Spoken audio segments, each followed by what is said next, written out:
Ladies and gentlemen, prepare to meet a woman who has inspired healthcare organizations and other organizations on 5 continents. Introducing Edie Raether. She is the global neurobehavioral specialist, seasoned psychotherapist, and neuroscience practitioner with over 50 years of experience in behavioral health, human performance, and applied neuroscience. She is a certified speaking professional, multiple TEDx speaker, I was in the room for one of those, and a former ABC talk show host. She takes human potential development to an expanded global stage. Edie is also the best-selling author of 8 books, including her newest, The 3-Second NeuroShift. That's a breakthrough system described as therapy in a box for rapid behavioral change. Her work has been featured in USA Today, The Wall Street Journal, NBC, The New York Times, The Chicago Tribune, Inc. magazine, Selling Power, Psychology Today, Reuters, and many other major news media outlets. She's trained leaders in healthcare, corporate America, education, and entrepreneurship, blending neuroscience, psychology, and practical strategy into tools that create immediate transformation. She's also the founder of Wings for Wishes Academy, global mission to eradicate the poverty of the mind and empower children to think bigger, believe deeper, and succeed sooner. And as Janet Bray Atwood says, after sharing stages with the Dalai Lama, Sir Richard Branson, and Jack Canfield, I've never encountered a tool as immediately transformative as the 3-second NeuroShift. Please welcome the brilliant, the bold, the unforgettable Edie Raether. Thank you. I didn't do that. AI did. Did you provide I'd have cut it. But thank you, Don. This is exciting.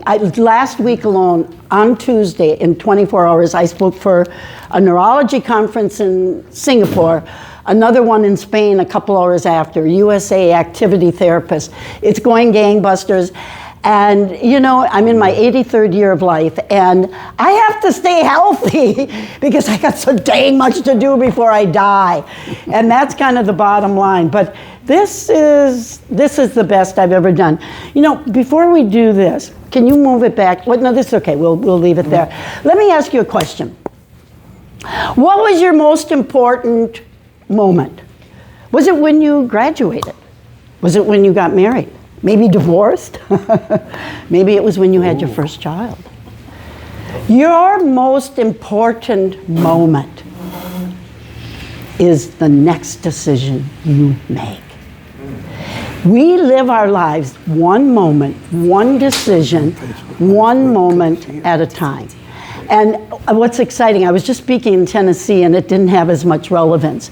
But I want to share a little bit of a story because how many of you know the Mack Center?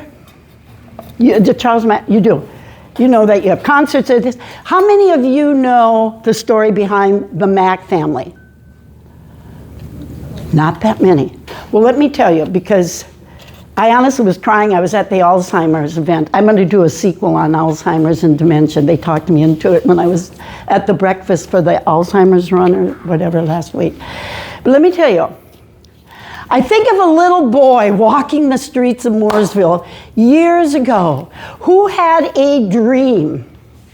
He didn't know he was going to be a CEO. He didn't know he had a title. He didn't at that point. But his name is John Mack. My son had the privilege of working for Morgan Stanley, so I have a little bit of the inside. It's a very moving story. My son remembers. How many of you remember 2008? It was a dang scary time, right? Bears and Stern, right? One at Merrill Lynch. How many of you remember the bull in Merrill Lynch? It's gone. Bank of America took it. It was one after another. And it was like a dodgeball. Who is next? 2 investment banks were standing, Goldman Sachs and Morgan Stanley. John Mack grew up in Mooresville. He added on to the center that his dad started, the Charles Mack Center. And I think it's just walk the streets and you feel his energy. But John got on the phone, my son recalls, there was one morning, John got on the phone and said, I'm taking off the gloves. We're moving forward. We're gonna move through the storm. And I'm going to tell you, that moment, that decision is what saved Morgan Stanley. What in your life will change if you just decide and you commit and you move forward through the storm?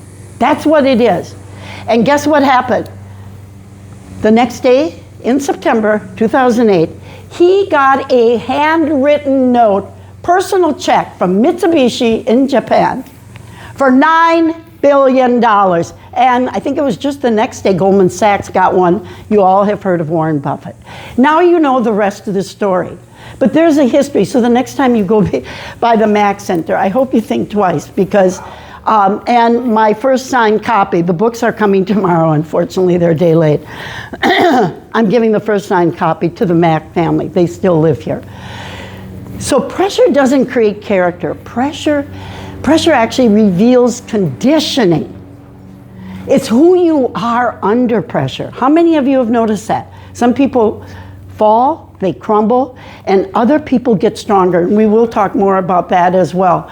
And so I want to just say, what is the 3-second neuroshift? It's kind of funny how it came about. My first book's on intuition. That's the one that was the bestseller. In China, they don't pay, but that's just, it's a culture change. But I am fairly intuitive, and I came up with the 3-second neuroshift. This is pretty crazy. So I decided to do a TEDx talk on it. And so I wrote to Raleigh, and Raleigh said, do you have research? And I'm like, I've got 60 years experience. Do you have research? So I look up. AI is very handy. AI comes up. In my book, you will find 8 pages. And guess what?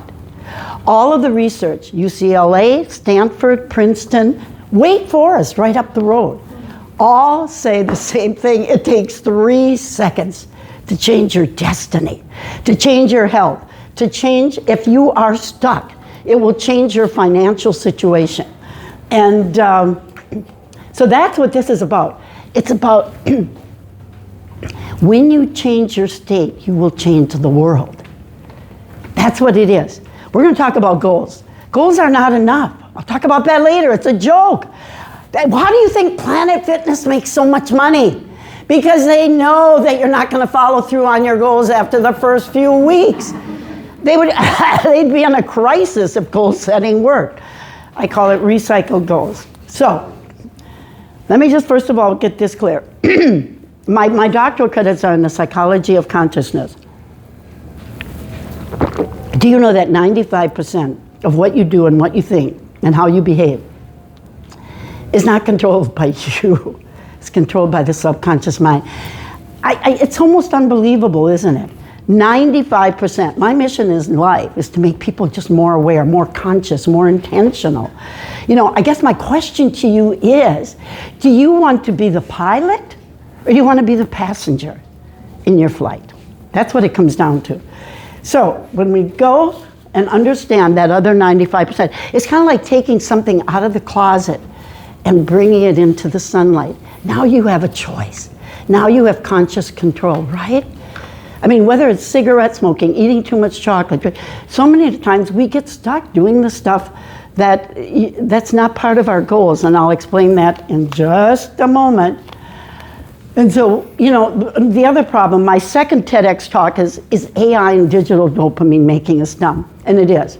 Just briefly, do you know that the average IQ in my age group is almost 15 points higher than the average IQ of a student today in the United States? Is this scary? It should be, because I'm going to tell you right now, stupidity can't support a democracy. This is a very serious state that we are in.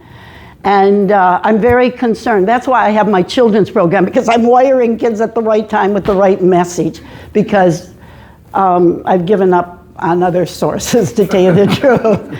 So, you know, it's just, we're overstimulated. That's the bottom line. Nobody disagrees. If I had $1 every time I got distracted, I wish I had a puppy. Isn't it not very typical? It's so typical of the world that we're living in. So, I'm absolutely obsessed with the brain. The book is 320 pages. I did it in a couple months. I have been so obsessed with this topic. I'm just in love with the brain. It's just, I just, and the reason it came up, I was in my doctor's office and I said, I think I'm going to do a TED Talk on the 3-second NeuroShift. I said, hell's bells, I should write a book. And he said, I'm writing it with you. He ended up in Egypt. He was holding things up, so he'll come in on the next one. But it's those moments that we have in our life of a thought, an inspiration. But how many of you act on it? That was only a few months ago. I got a 320-page and a workbook and a master class. And I'm in my 80th, and I have 3 vacation rentals, which drive me nuts. And so when this book goes over the top, goodbye renters. I'm going to just be very selective. I don't want your energy in my house anymore. So your brain is a brilliant servant. And it is. It obeys. It listens to everything you say. It listens to every thought you have. And if it's not a good thought, you're in trouble because it does obey. It doesn't negotiate. It doesn't argue. It's just like a good puppy dog. So garbage in, garbage out. It's a great servant, but a horrible master. The conscious mind and your conscious intention is where you really want to be. So the brain is a wonderful organ, right? Have you noticed it? It starts working from the time you get up in the morning and it quits as soon as you get to work. How many of you you've seen this happen, right? And there's humor to it, but it's true. That's when it gets scary. So when stress hits, your brain drops to the basement, fight, flight, freeze. What is happening today is that everybody's reactionary. Have you noticed, do you watch the news? I mean, you don't put pepperoni on a pizza and you end up dead? Really? Is this logical? I always say critical thinking is the other national deficit. It is. It is. And so what happens is that we drop into the limbic system, the emotional brain, the reptilian brain, the instinctual brain. And the whole world, we are just bouncing around like ping pong balls. Isn't it funny when you're driving? I'm always late for church, but I go. Give me the credit for that. And so I will probably creep up maybe a little bit more than I should. Not terrible, okay? And they slow down. Have you noticed that? They slow down. As soon as I turn off to the parking lot of the church, they take off like a jet. Okay, I'm not in this world for a power struggle, but have you noticed that it just seems like things are not they're misunderstood when you say things. It's because the limbic system can't distinguish the danger of the tiger in the mount that our ancestors had, and you saying, there's some things we've got to change. And they take it as a personal insult. Wait a minute, that's pretty neutral, right? Could change for the better, the worse, whatever. And so you have to realize, Deepak Chopra has been talking about this for ages. There is no reality. Life is all an illusion. It is what we assign meaning to our life that makes a difference, which is why people are motivated. If you read Viktor Frankl's book, Man's Search for Meaning, if there is no meaning, if you're just kind of existing, it's going to be a long journey, isn't it? It really is. And so I think I was speaking for activity therapists last week and music therapists. It's funny. I started out as an occupational therapist and nobody knew what it was back then. It was just 20 years after it had been invented. And we were called underwater basket weavers or something. That, honest to God, I got a degree, I had a year internship, and I'm an underwater basket weaver, which wasn't my thing.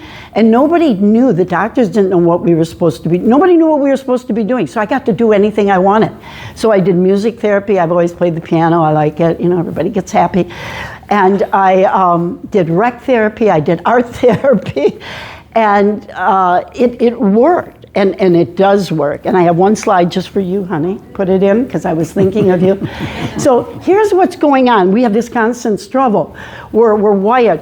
So everybody says, think big, have goals, dream, be achievement-oriented.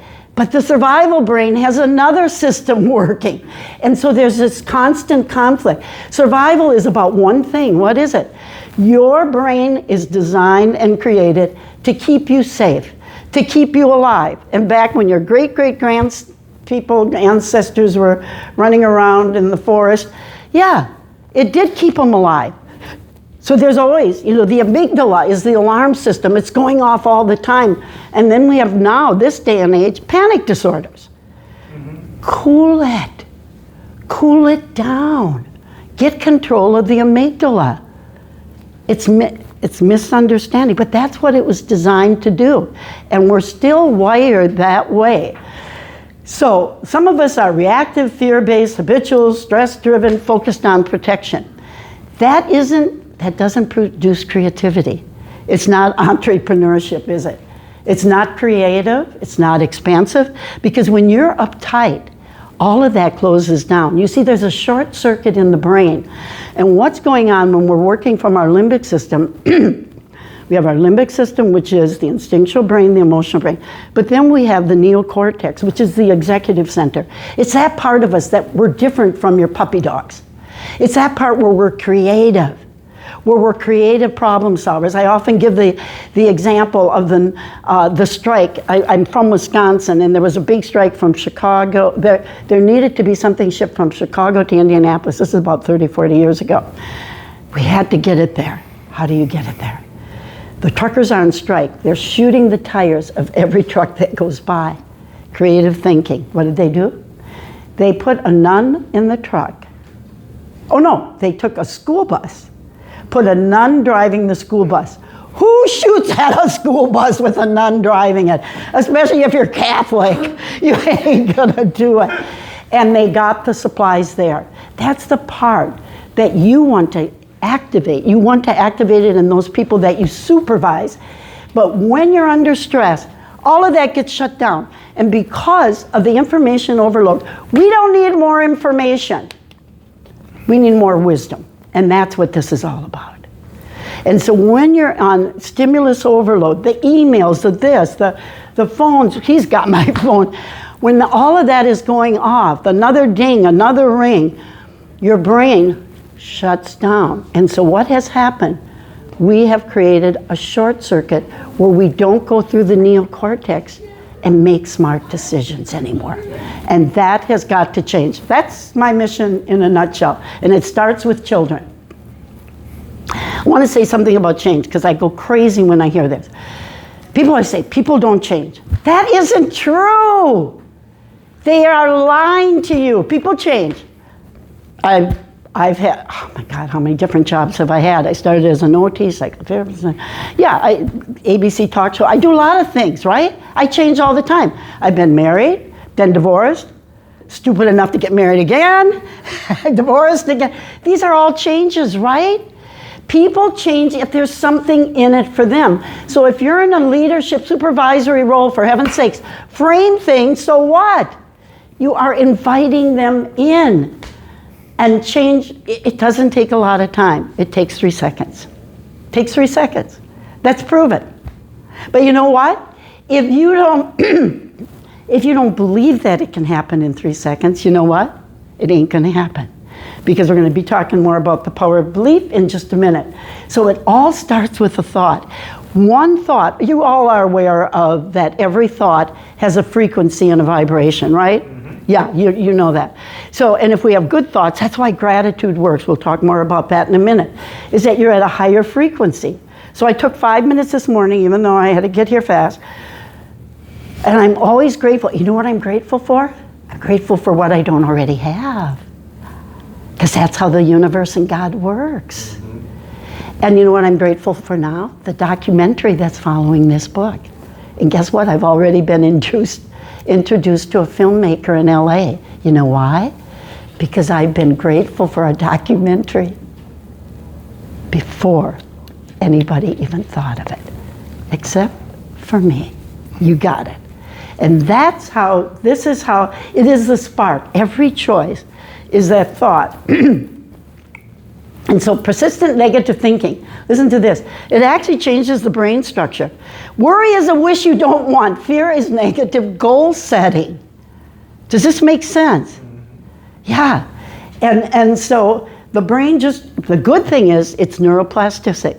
And that's what I do. I help people rewire their brains so that they become, and it's not a matter of being optimist. Optimism often is like, oh, you got to think positive. No, optimism is believing. Things happen, don't they? Things happen. I don't know if anybody's had a life like this. I sure have not.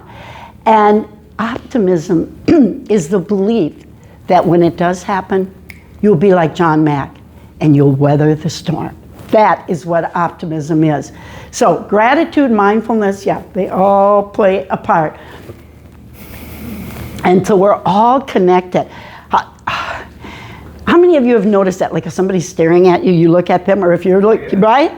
So this is the energy. Life is an energy exchanging process. I only have about 17 more minutes, so I'm going to refer you to a book. And it's by David Hawkins. And it's Power versus Force, if you really want to get into it. But he has actually calibrated the vibration of every thought. So if you're angry, it's kind of like a big pipe on an organ. It's a low vibration. And if you're living with love and gratitude and compassion, it's higher. So every moment, you get the opportunity to shift. You have to be conscious. When you're sitting down in the valley, that you have to stop and make a shift. Or you can choose to stay in the valley, but I don't think it's a good choice. What do you see here, Coca? What do you say? The first thought was what, Coca-Cola? Yeah. Coca-Cola, right? But Coca-Cola. The point I am making here is that, remember when I said that reality is an illusion, it's what we assign to it. We project. All our perceptions are a projection of our inner self. How many of you at work have dealt with people like, what did I do? You know what I'm talking about? What is this about? It's because they don't like themselves very much. They're projecting it on you. They're assuming you don't like them very much, but you're not their father that used to whoop them. You know what I mean? And they are not making the distinction. Do some of you work with people like that? You know yeah, it's crazy. It has nothing to do with you. And if you respond instinctually, then you get into, somebody ends up hurt. And so perceptions it's a projection of your own self-esteem and identity. So why do you think I have the children's program?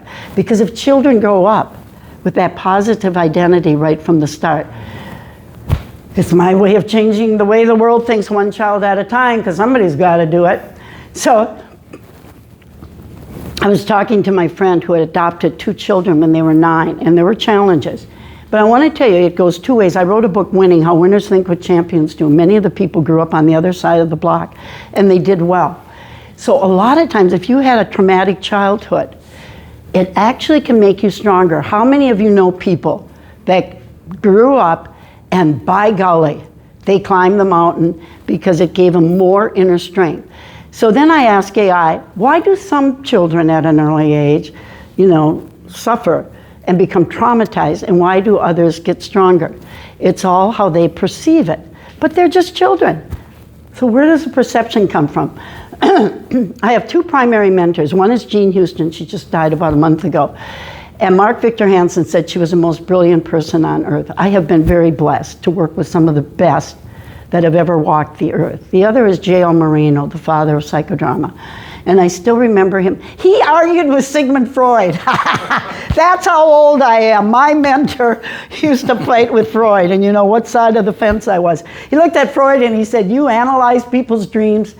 I help people dream the dream. That's the side I'm on. But Moreno said that half our mental health is formed at birth. And it's how we perceive getting out of that tube as a victory or a surrender. I don't know, but he's pretty smart. So it's something you can think about. So it's all projection. We don't perceive others objectively. And that's why the more balanced we are, the more that we're not projecting our issues on others. And And I'm going to be moving fast because I've got so much to say. By the way, I want to tell you 2 things about children, because that is where I'm making my biggest difference. If a child is exposed to, like, you know, a troubled childhood, can you believe this? That they have the same pattern activity in their brains, ooh, that got cut off, as soldiers in combat. I want to tell you, this I know I had in my TED Talk. This is another scary thing. That was about digital dopamine screen time. I mean, it's doing brain damage. It's brain damage. I used to say it's just affecting the brain. It's brain damage. The brain scan of a child who has too much screen time, and so many parents use the phone as a convenient babysitter, please stop it. And that brain scan is very similar to someone that just took a hit of cocaine. That's what you're doing to your children. Okay, so let's kind of buckle up and not do that. So that you can, this is, a lot of you work in hospice or senior care or whatever. At any age, you can rewire. And I have a slide later on that I want to tell you something. Because how many of you, well, no, I'll wait till it comes. We'll just be patient. So they lied to you. Your brain can grow new cells, and one daily habit activates it. See, that's that one moment. John Mack made one moment to move through the storm. Then destiny moves in. And so, here is I have 2 models of it. Here is what we do. If you have a habit, a thought, a behavior, an addiction, whatever, you've got to interrupt it. You've got to pause. You become aware of your body language. You know, is your breathing tense? Are your arms tense? These are all signs. You become aware. You pause.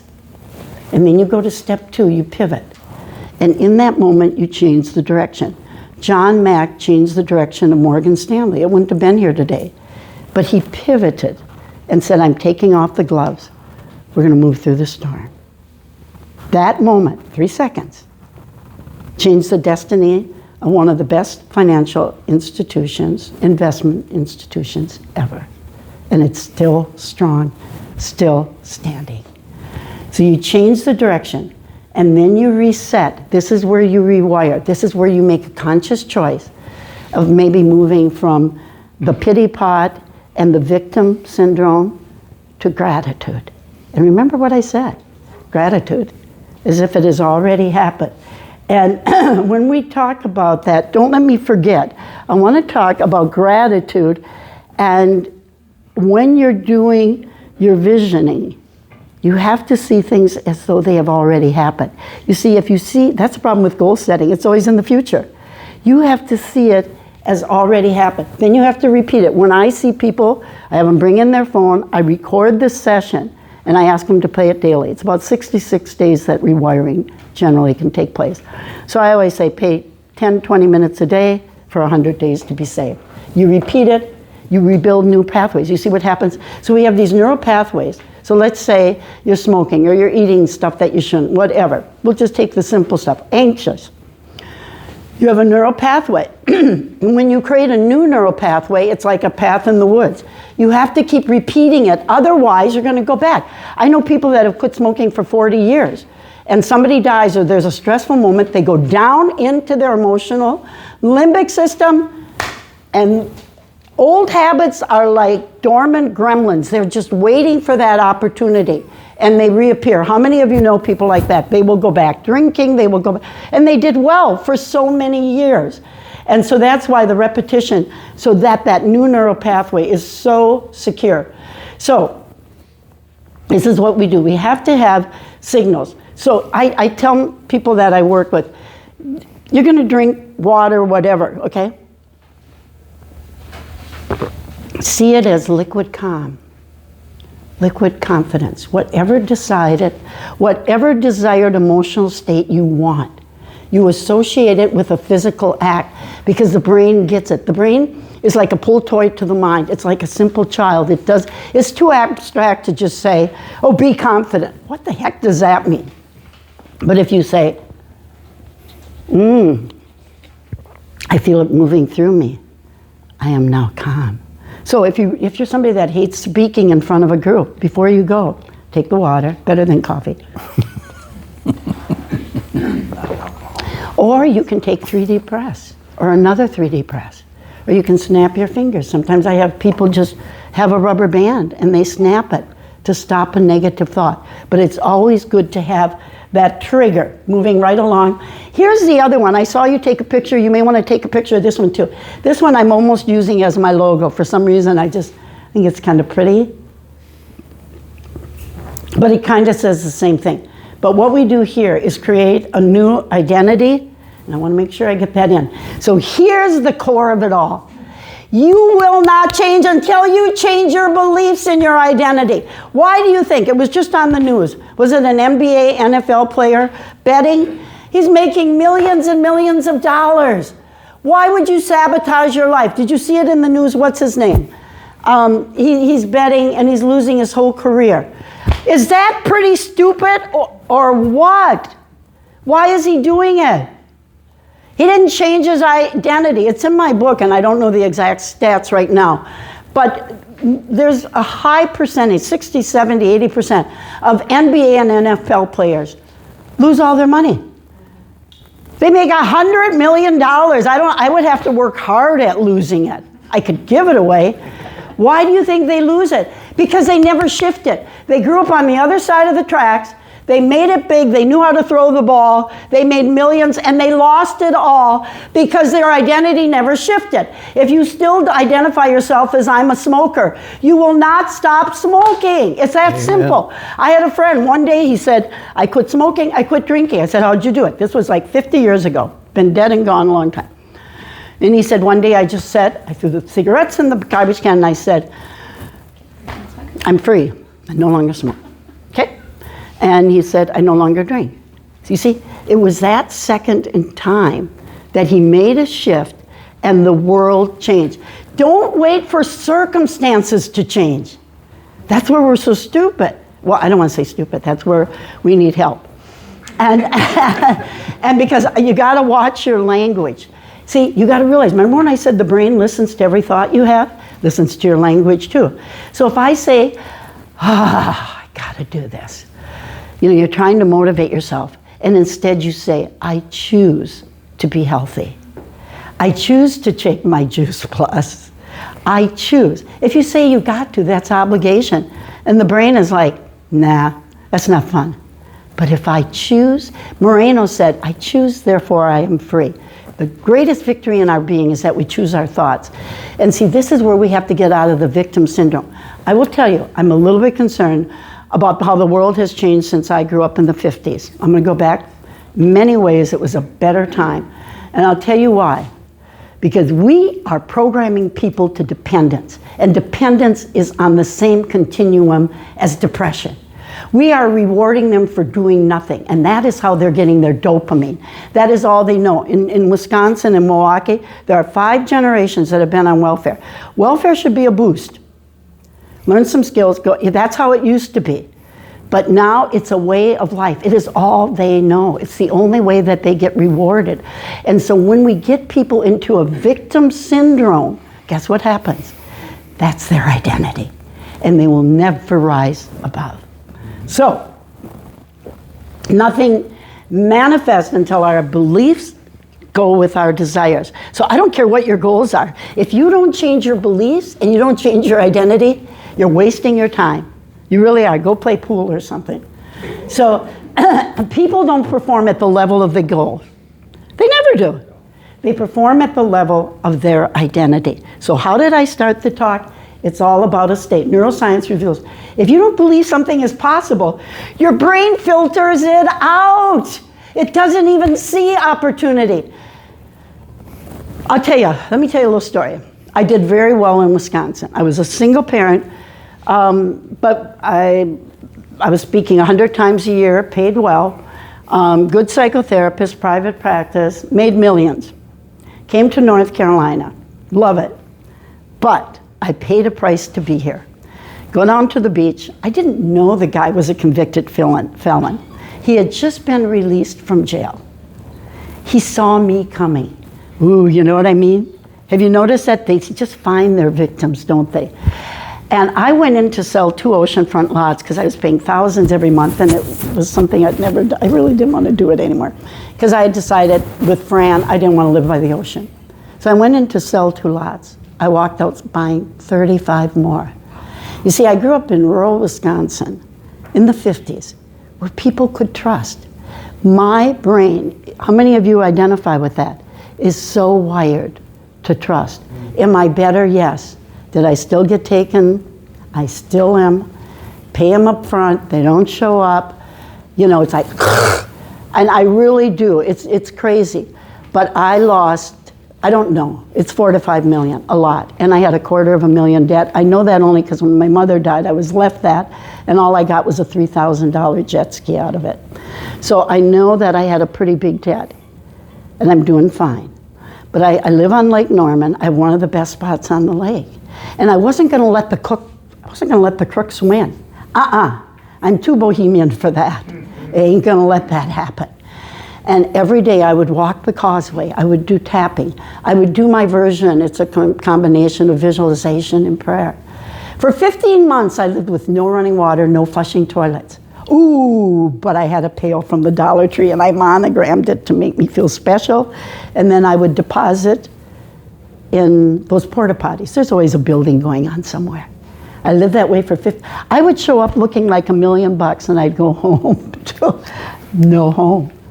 I would bathe in Lake Norman. Got pretty cold in December.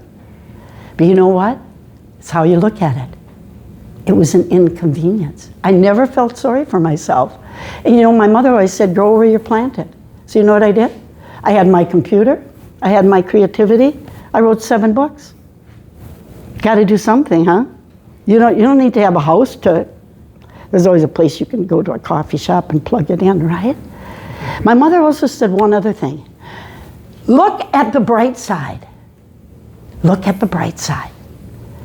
And when you're focused on the bright side, whatever you focus on, whatever you give your attention to expands. And that is a conscious choice. And so when I was talking about the nun and creative thinking, 15 months later, you know what I did? And it's appraised at $2 million. I bought it on credit cards. You know how?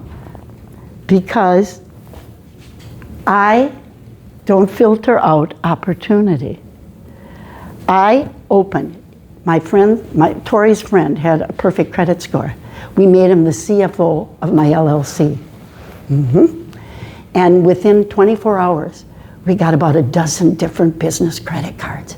I got hundreds of thousands of dollars. I paid off so we could finish the house. And then I got a HELOC. And before the interest was due on the credit cards, I had the HELOC. And that's why I have the vacation rentals. It served a purpose. But it's time for me to shift. But be grateful, because we take steps along the way. Never, never, never quit. And now you know the rest of the story. It's all good. And I'm not just saying about me. This is about you. This is giving you permission to see the opportunity and move forward. If I can bounce back, and I'm not a spring chicken, so can you. It's about giving permission. It's about Roger Bannister. Remember Roger in the 50s doing the 4-minute mile? Nobody had done it. Doctors said it's physically impossible. He runs the 4-minute mile, and guess what? Everybody does it. Why? Because now they could see the opportunity. So are you a leader or a follower? Are you going to be Roger, or are you going to be somebody waiting for the permission? I tell my story so that you now have that permission. What the heck happened? Oh, okay. So goals don't predict your future. Identity does. People do not rise to the level of their goals. They fall to the level of their conditioning. It's all about your state. Train the system, elevate the response, and you'll have a better reaction. It's all about bouncing forward. And remember John Mack. He made one decision in time. So if you want to win, you've got to stop wanting, and you have to start recoding. See, when you, listen. If you want something, guess how the brain reads that? it says you're without, and it goes into the survival brain. It reads it as deprivation. Oh, I want to be rich. That means you're poor. And the brain, what does it do? The law of attraction? It keeps you poor and without. So you have to see yourself as abundant. I sit in my hot tub and I see the deck and I see this, and I say, I'm not really very materialistic. I mean, I'm on the lake because I grew up on Lake Michigan. It's a necessity for me. And I'll put up with crazy renters just to fight, whatever I have to do. But yeah, it's an experience in life. It's just how I choose to live. So we just have to not say, I want this, or setting the goals. You will die before they happen. Again, you must visualize everything as if you already have it. You already have it. And so visualization is not, it is a manifestation, but it's a biological process that rewires the brain. Now, I just want to take a couple minutes on dopamine. 2 minutes? Oh, shoot. Okay. We'll talk about dopamine later. But dopamine is the only real addiction. It is. So why am I at this age, I'm working 12, 14 hours a day. Not because I have to, I choose to, I want to. Because when you're living with passion, when you are in alignment with your soul's code and calling in life, when you are in alignment with your beliefs and your identity, you become unstoppable. Do you know what I mean? Nobody's here by chance. Every one of you have a unique, there's a reason you're here. And most people live and die and never sing their song. So dopamine, everybody says it's the pleasure thing. No, it's released with curiosity, with predictability. It's sameness. It likes the familiar. And that's why in nursing homes, I got to talk to people more. I think that will be my next book. No. Nellie likes her pills at 4. She likes dinner at 5. She likes bingo at 6. But you know what? You are contributing to her decline. Roger, you agree? Yes. You must interrupt it because you're not challenging the brain with new neural pathways. You are contributing to her decline. Okay, enough said. So every time you want to feel motivated before starting, it's just act the way you want to be and you'll be the way you act. It's kind of like fake it till you make it, but you're not being a fake. When you take on the role, who is your ideal? You become one with that. You walk that talk. See, you're already there. And that's what makes the difference. Let me just run through this. So it's all about a decision. The brain doesn't decline with age alone. That repetitive, predictable habits, they reduce neural activity. Take that to your nursing home, honey, okay? And here's the one I have for you. The brain activates more during music than math or reading, making it one of the most powerful brains. I grew up in a family where we had to dance every single night. In Wisconsin, if you didn't have a piano in your house, if your kid didn't play the piano, you were turned into social services. I'm serious. It was just that way. So, and then, can I just say something about hope? I studied with Carl Simonton. He applied visualization to cancer treatment. When doctors say you have three months to live, you're giving him a death sentence. Why would you do that? You might say, hey, we've got a challenge. This is what we're going to do about you. We'll put you on Juice Plus. We'll do this. We'll do this. You take steps, but you don't give them a death sentence because their brain listens to it. And what, Joel Osteen's mom, 20 years later, is living or something? She was told she had 3 months. No. Watch your language. You must give people hope. It builds the immune system. And if you take away hope, the cancer pursues. So, it's all about vision. It is about possibility. The shift from reaction, here it is, to intention is the birth of all that we become. Conscious leadership, vision, passion. I'm passionate about this. And the action towards our goals. And this is my new book. It's coming tomorrow. But I can honestly, and there's a workbook. This is like therapy in a box for less than $50. The book is, it's everything. Here's the barcode. Here's how you can contact me. And I could meet you someplace. I hate sending maybe to the next meeting. But honest to God, money back guarantee, all of the proceeds go to my children's program. They don't go to me. Leave it. Leave it, okay. Yeah, I can honestly say this, it excites me. And it'll excite you. It'll change your life. What do I have next? Oh, I don't want that. Okay, this is good. I just want to tell you that from being here today, I want to thank you for your presence, for your attention, your most precious gift, your time.